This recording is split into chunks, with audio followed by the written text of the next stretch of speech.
घोर रात्रि का समय था। चांद बादलों में छुपा था और घना अंधकार चारों ओर पसरा हुआ था। केवल सैनिकों की लोहे की तलवारों से टकराने की आवाजें गूंज रही थी। अशोक, मगध का सम्राट, घोड़े पर बैठा युद्ध भूमि के दृश्य को देख रहा था। उसका चेहरा कठोर, आंखें क्रोध से भरी हुई थीं और मन युद्ध की विजय का आह्वान कर रहा था। कलिंग का युद्ध, जो इतिहास में सबसे भयावह युद्धों में गिना जाएगा, अभी अपने चरम पर था। परंतु कोई नहीं जानता था कि इस अंधकार भरे युद्ध की भूमि में एक रहस्य छिपा था। एक ऐसा रहस्य जो अशोक को उसकी सारी विजय और बल के बावजूद हिलाकर रख देगा। युद्ध भूमि पर रक्त की नदियां बह रही थीं। सैनिक चीख रहे थे और धरती कांप रही थी। अशोक को केवल विजय की धुन थी। उसकी आंखों के सामने केवल एक ही उद्देश्य था, कलिंग को हराना। लेकिन जैसे ही युद्ध समाप्त हुआ और उसकी सेना ने जीत की घोषणा की, अशोक की दृष्टि एक अजीब और रहस्यमय दृश्य पर पड़ी। एक बूढ़ा साधु, रक्त से सने शवों के बीच खड़ा, बिना किसी भय के, बिना किसी झिझक के, सम्राट अशोक की ओर देख रहा था। उसकी आंखों में एक अद्भुत शांति थी, मानो वह सभी सत्य जानता हो। अशोक ने घोड़े से उतरकर उस साधु की ओर कदम बढ़ाया। तुम कौन हो और इतनी भयंकर भूमि पर क्यों खड़े हो? अशोक ने पूछा। साधु मुस्कुराए और धीमी आवाज में बोले, सम्राट, मैं वह हूं जो तुम्हारे जीवन की दिशा बदलने आया हूं। इस रक्त से सने क्षेत्र में एक नया अध्याय आरंभ होने वाला है, जिसका अंत तुम अभी तक समझ नहीं पाए हो। अशोक को साधु की बात समझ नहीं आई, परंतु उसके भीतर कुछ विचलित हो उठा। उसने साधु से प्रश्न किया, तुम कहना क्या चाहते हो? साधु ने धीरे धीरे अपने हाथों को ऊपर उठाया और युद्ध भूमि की ओर इशारा किया। यह रक्त, यह चीखें, यह मृत आत्माएं, क्या यह वह विजय है जो तुम चाहते थे? अशोक का चेहरा कड़ा हो गया। हाँ, यह विजय मेरी इच्छा थी। मैं मगध का महान सम्राट हूं और मेरे लिए कोई भी युद्ध बस एक और जीत है। साधु ने हल्की हंसी में कहा, तुम्हारी इच्छा, तुम्हारा अहंकार बस एक भ्रम है। तुम्हारी सच्ची विजय तो अभी बाकी है। अशोक, यदि तुम सच्चे सम्राट बनना चाहते हो तो तुम्हें इस रक्तपात से आगे देखना होगा। इस भूमि के हर कोने में जो दर्द, जो पीड़ा, जो आहें गूंज रही हैं, वह तुम्हारी आत्मा तक पहुंचने की प्रतीक्षा कर रही है। अशोक ने साधु की बातों को अनसुना करना चाहा, परंतु कुछ ऐसा था उन शब्दों में जो उसकी आत्मा को झकझोर रहे थे। अचानक साधु के हाथ में एक विचित्र पुस्तक दिखाई दी, जिसकी चमक उसे अभिभूत कर रही थी। साधु ने पुस्तक को अशोक की ओर बढ़ाया। इस पुस्तक को देखो सम्राट, यह तुम्हारी ही कथा है, लेकिन एक ऐसे मार्ग पर जो तुमने कभी नहीं चुना। इसमें वह रहस्य छिपा है जो तुम्हारी आत्मा को मुक्त करेगा। अशोक ने पुस्तक को खोलते ही देखा कि उसमें उसके ही चित्र अंकित थे, परंतु चित्र अजीब थे। अशोक को हर पृष्ठ पर किसी न किसी प्रकार की पीड़ा, पश्चाताप और आत्मसंयम में दिखाया गया था। हर चित्र ने उसकी आत्मा को एक नए प्रश्न से भर दिया। आखिर यह सब क्या था? अशोक ने साधु की ओर प्रश्नवाचक दृष्टि से देखा। यह सब क्या है? क्या यह मेरा भविष्य है? साधु ने सिर हिलाते हुए उत्तर दिया, यह तुम्हारी आत्मा का मार्ग है। यह युद्ध तुम्हें वह सब नहीं देगा जो तुम सच में चाहते हो। तुम्हें वो मार्ग अपनाना होगा जो इस अंधकार को समाप्त करेगा। इस विजय के पश्चात क्या होगा? क्या यह तुम्हें सुख देगा? अशोक ने पुस्तक को बंद कर दिया, परंतु उसके मन में अब तक सैकड़ों प्रश्न भर रहे थे। क्या सचमुच इस विजय के बाद भी उसका मन संतुष्ट होगा? क्या इस रक्तपात से उसकी आत्मा शांति प्राप्त करेगी? अशोक ने एक लंबी सांस ली और साधु से पूछा, तो फिर यदि यह विजय झूठ है तो मेरी सच्ची विजय क्या है? साधु ने धीरे से कहा, सच्ची विजय वह है सम्राट, जब तुम्हारा मन और आत्मा एक हो जाए। तुम्हें इस कलिंग की युद्ध भूमि पर खड़े होकर केवल लोगों के शव ही नहीं, बल्कि उनके सपनों, उनके परिवारों और उनके दुख को भी देखना होगा। अशोक ने अपनी सेना को आदेश दिया कि वे पीछे हट जाए और वह अकेले साधु के साथ आगे बढ़ा। साधु उसे एक झरने के पास ले गए, जहां पानी में कलिंग की पूरी कहानी बसी थी। लोगों की खुशियां, उनके सपने और उनके परिवार। अशोक ने अपनी आंखों के सामने उस कहानी को घटते देखा। हर व्यक्ति जो इस युद्ध में मारा गया था, उसकी कहानी एक एक कर अशोक के सामने खुलने लगी। अचानक अशोक की आंखों से आंसू बहने लगे।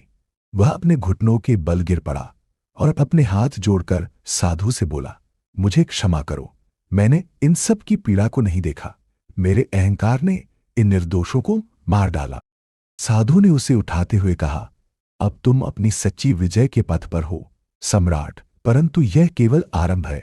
तुम्हें अपनी शांति पाने के लिए अपने भीतर के उस राक्षस को हराना होगा जो इस रक्तपात में आनंद ढूंढता है। अशोक ने साधु की ओर देखा और कहा, मैं अपने जीवन को पुनः आरंभ करूंगा। अब मैं एक सम्राट के रूप में नहीं, बल्कि एक साधक के रूप में नहीं, बल्कि एक साधक के रूप में अपनी शांति को खोजूंगा। अशोक ने उसी क्षण युद्ध से तौबा कर ली और अपनी सेना को वापस मगध लौटने का आदेश दिया। उसके चेहरे पर अब वह कठोरता नहीं थी, बल्कि एक शांति थी, एक शीतलता थी। परंतु कहानी यहां समाप्त नहीं होती।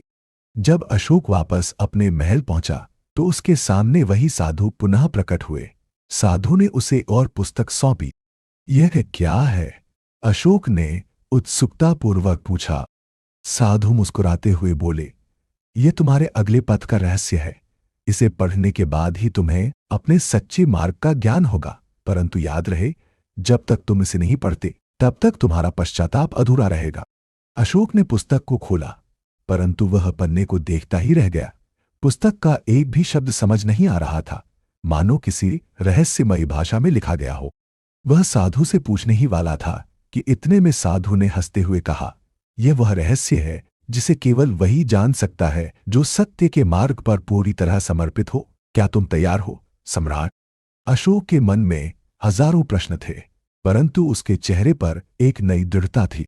अंत में साधु ने अशोक की आंखों में देखा और कहा, तुम्हारे सत्य की खोज अभी शुरू हुई है अशोक। अब तुम्हें वह पथ अपनाना होगा जहां तुम्हारे हर प्रश्न का उत्तर मिलेगा। साधु के ये शब्द अशोक की आत्मा में गूंजते रहे और उस पुस्तक के रहस्य को जानने की जिज्ञासा उसके हृदय में धधकती रही। अशोक ने उस साधु को जाते हुए देखा। उसकी बातें, उसकी आंखों की शांति और वह रहस्यमयी पुस्तक, सब कुछ अशोक के मन को मत रहे थे। उसने कई युद्ध जीते थे, लेकिन इस पुस्तक के रहस्य का सामना करने से वह अजीब सी घबराहट महसूस कर रहा था। उसकी पूरी दुनिया बदल चुकी थी और अब उसकी आत्मा उस मार्ग पर जाने के लिए व्याकुल थी जहां से उसे सच्ची शांति और ज्ञान मिल सके। अगली सुबह अशोक अपने महल में था, लेकिन उसका मन बार बार उस पुस्तक की ओर खिंच रहा था। वह पुस्तक खोलता, लेकिन शब्द उसे अब भी समझ नहीं आते थे। धीरे धीरे उसे यह महसूस होने लगा कि यह पुस्तक किसी साधारण ज्ञान की किताब नहीं, बल्कि उसकी आत्मा का दर्पण है। हर पन्ना उसे अपने भीतर झांकने का निमंत्रण दे रहा था, लेकिन उसमें लिखी हुई भाषा को समझना उसके बस की बात नहीं लग रही थी। उसी रात अशोक को एक सपना आया। उसने देखा कि वह एक घने जंगल में अकेला खड़ा है। चारों ओर केवल अंधकार है और उस अंधेरे में एक प्रकाश पुंज दिखाई देता है। उस प्रकाश के केंद्र में वही साधु खड़े हैं और उनके चेहरे पर वही रहस्यमयी मुस्कान है।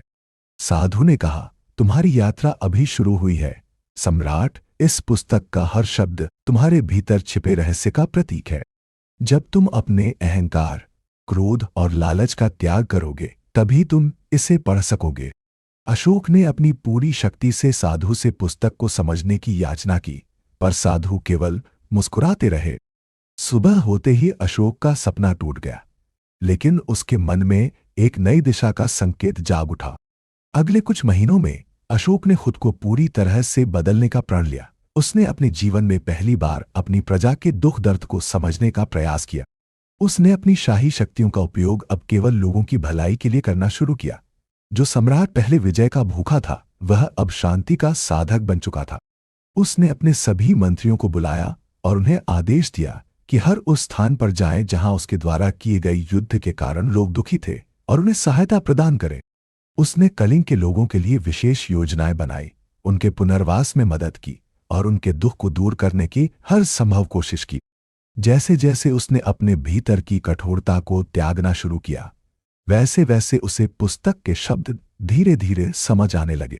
हर बार जब वह अपनी आत्मा के किसी हिस्से को शुद्ध करता, पुस्तक का एक पन्ना उसके लिए खुलने लगता। परंतु पुस्तक का आखिरी पन्ना अभी भी उसकी समझ से बाहर था। उसने कई बार उस पन्ने को पढ़ने की कोशिश की, लेकिन वह धुंधले अक्षरों में ही दिखाई देता। उसे लगा कि अभी भी कुछ अधूरा है, कुछ ऐसा जो उसने अब तक नहीं किया। फिर एक दिन उसी जंगल में एक और सपना आया। इस बार साधु ने उससे कहा, अशोक, तुम्हारा अंतिम परीक्षण अब भी बाकी है। क्या तुम अपनी शाही पहचान का त्याग कर सच्चे साधक बन सकते हो? अशोक ने अपनी आत्मा से पूछा कि क्या वह सचमुच इस त्याग के लिए तैयार है। उसकी आंखों के सामने उसकी शाही संपत्ति, उसका परिवार, उसका महल सब घूमने लगे। लेकिन उसका मन अब पूरी तरह बदल चुका था। उसने तय कर लिया कि वो सब कुछ त्याग कर उस अंतिम रहस्य का ज्ञान प्राप्त करेगा। अगली सुबह उसने अपने राज्य के लोगों के सामने घोषणा की कि अब से वह अपना जीवन सच्चाई और ज्ञान की खोज में बिताएगा। उसने अपने पुत्र को शासन सौंप दिया और साधु के निर्देश पर हिमालय की ओर प्रस्थान कर गया।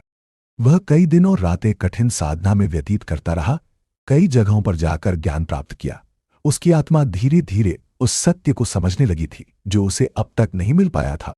अंततः एक दिन गंगा के किनारे बैठे हुए उसने उस पुस्तक का अंतिम पन्ना खोला।